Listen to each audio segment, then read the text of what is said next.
Welcome to the Learning Pines YouTube. We hope this video helps. You start by powering down and making the area safe.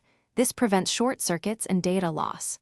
Once done, remove the battery or unplug the device so you can work without risk. You should gather a small screwdriver, a plastic spudger, and a magnifier to see contacts clearly.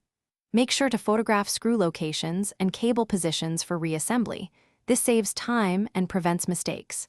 Now open the case carefully, prying at designated seams and keeping screws organized, so the next step is straightforward. You should inspect the button assembly closely to find the root cause. Dirt, corrosion, or a misaligned plunger often causes failure.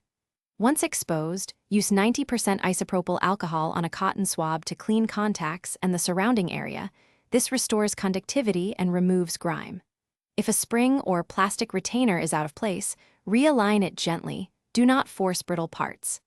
After cleaning and repositioning, actuate the mechanism by hand to verify smooth travel and consistent contact before you now perform the repair.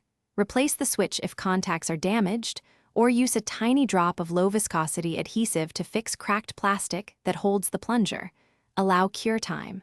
Once repaired, reassemble in reverse order using your photos to restore screws and cables to their original positions. Reinstall the battery or plug in and power on to verify function. If the button still fails, perform a continuity test or swap in a known good part. This isolates whether the issue is the button or the circuit board.